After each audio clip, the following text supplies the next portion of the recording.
going? Ignore the pain. I told you it was to trick you. I told you. Where are you going? See, there's nothing to follow. Come on.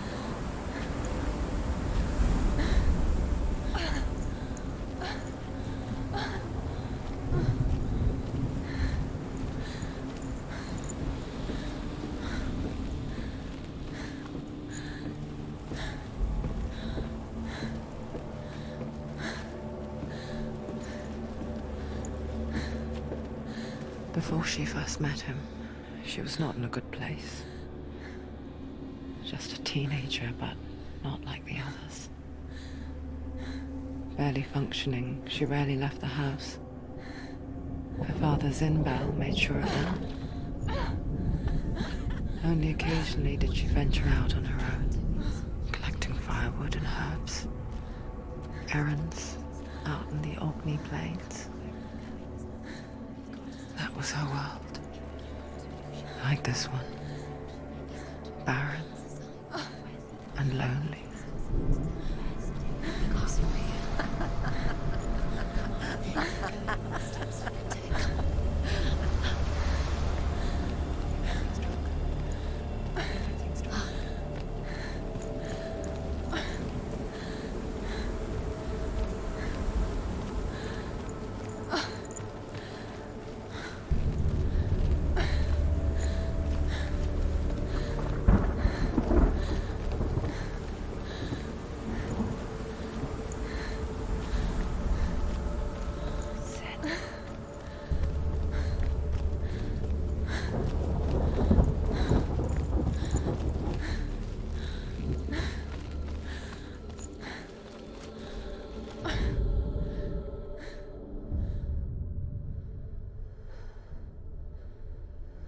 Senua, there will be times that you will feel alone and exhausted, like a strange little fish swimming against the tides of the big ocean.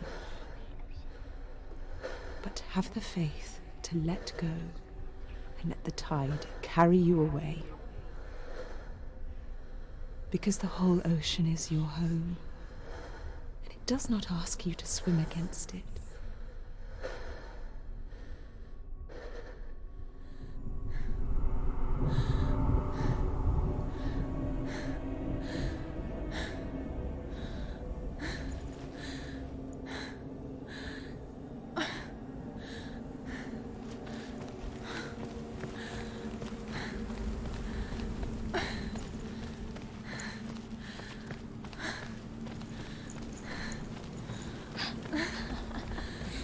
Already disappeared. Nothing lives here, not even you.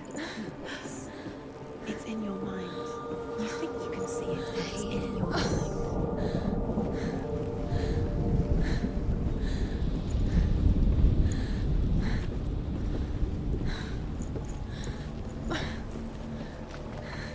There he was.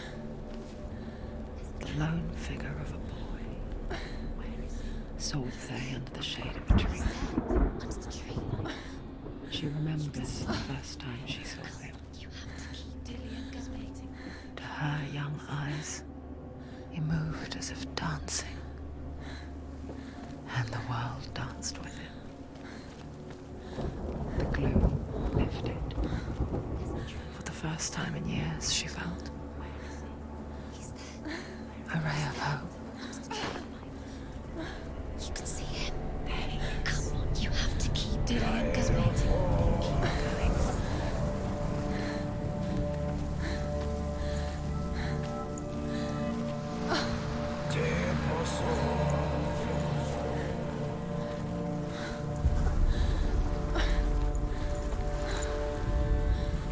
The Northmen tell of a great hero. His name is Sigmund.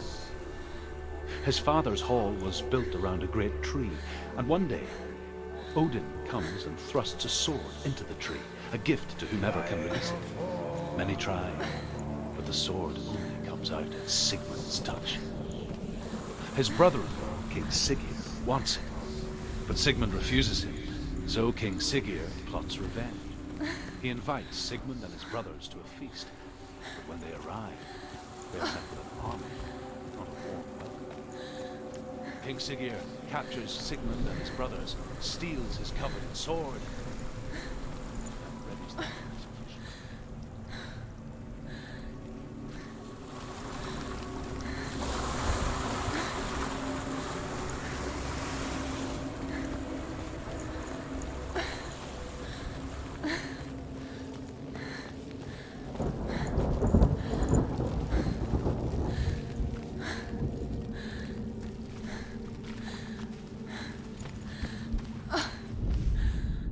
Death for Sigmund and his brothers seems certain.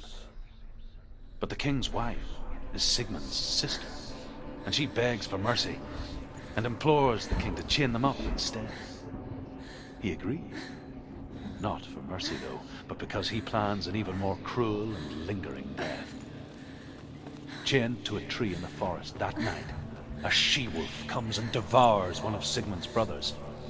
She returns, ravenous, night after night, until only Sigmund is left. The next day, Sigmund's sister sends a servant with honey to smear on Sigmund's face. But to what end? Well, that night, when the she-wolf appears again, you'll never guess what happens.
Day after day, watching from afar, she mimicked him, perfecting her own secret dance,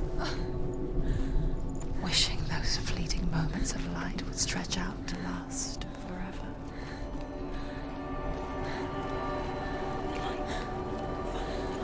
No, it's a trick. It's an illusion. It's not real. Do you really think it's real? You want to believe it's real, but it's a trick. You're deluded. Where are you going? Where is she going? Please. What is she following? You can't even fight. It's just deception. How does he so effortlessly court the world and bliss? If only she could do the same. See the world through eyes anew and dance with it, just like he does.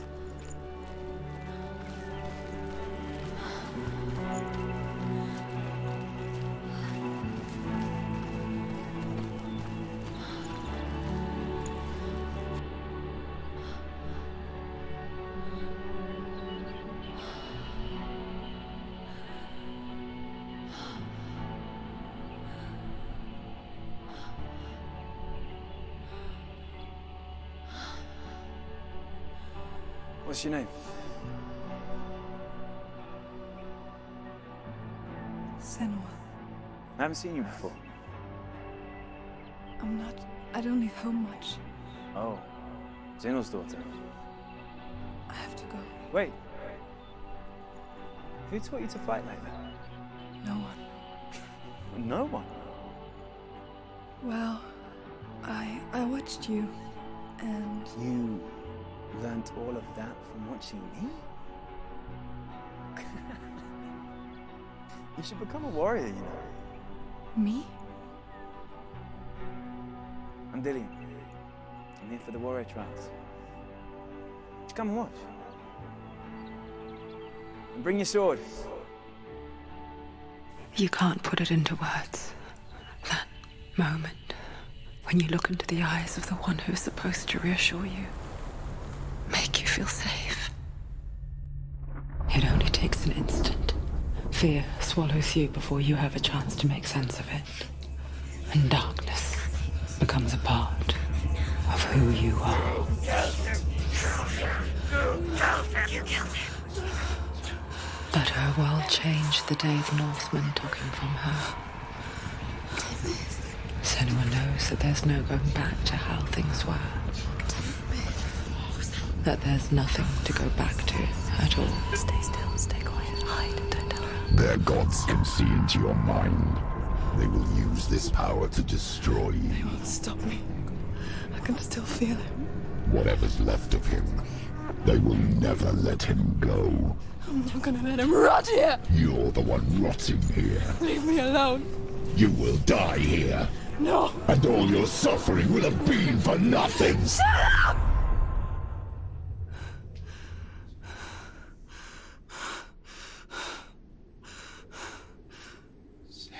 Dillion?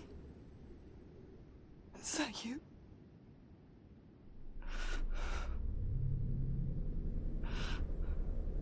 I'll find you, my love. I promise.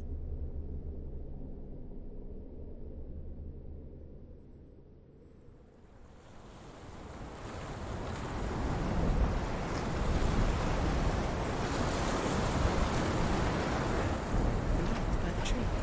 Can you see him? You want to believe it. Is he It's not real. Is he there? You're alone in these mountains. Is that Dillion? Nothing lives here. You won't survive. You met him by the tree. She met him by the tree. Maybe it's a sign, the tree. What's he trying to tell you? He's waiting for you by the tree.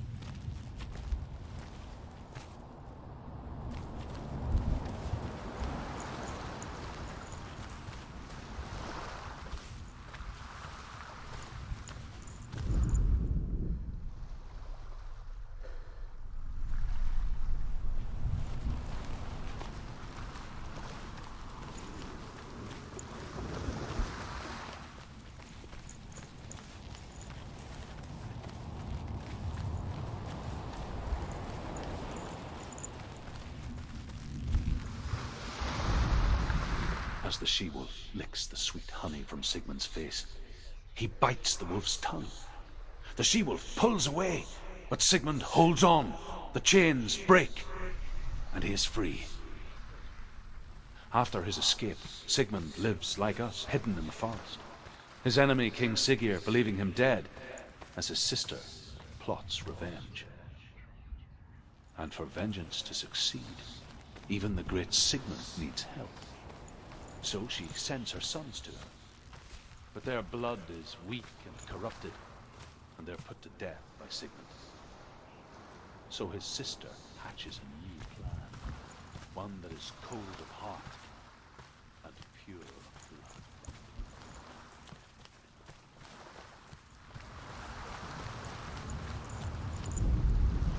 Sigmund's sister trades shapes with a sorceress, and in disguise, she lies with her own brother. She gives birth to a son named 𝗖𝗢𝗦𝗡𝗏. After a time, she sends him to the forest to Sigmund. He tests the boy and finds him strong and fearless, and so they go to take their vengeance on King Siggeir. But luck is not on their side.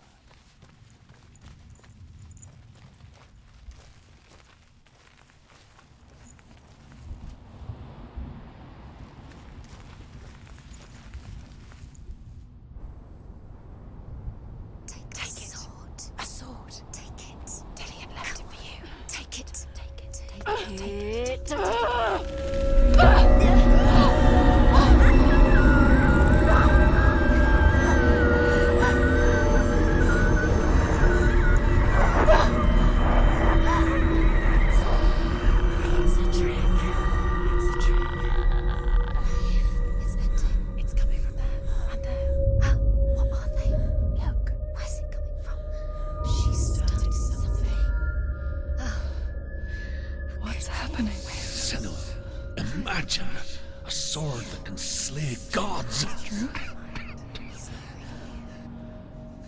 Its name is Gramr. It was forged by the god of all Northmen, Odin, and gifted to Sigmund, a great warrior. I need this sword. It's important. Can you help me? The sword appears whole, but it is an illusion. It shattered into shards long ago. It is said a great warrior can reforge Gramr by answering the trials of Odin, one for each shard. The roots of the Tree of Death will take you to new lands where you will face the trials. Go to the shard. Go to the shard. Go to the shard. What's the shard? Find it. It's the metal runestones. Where is it? Find it. There it is. Focus. There's the shard. Focus. Focus. Use your eyes.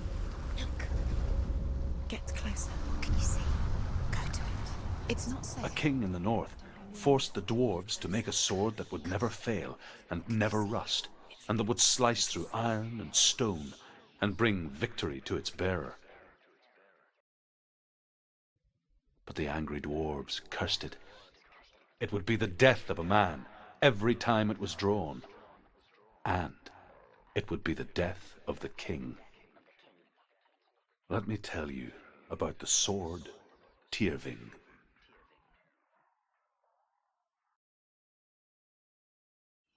I don't recognize this place.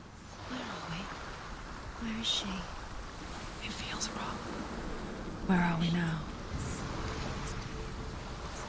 Burial mound. So strange that we go to such lengths to bury death. Something so very ordinary, inevitable. It's as if we conspire to hide death, because we have no answer for it. But when it comes and forces itself onto our friends or loved ones, then comes the reckoning.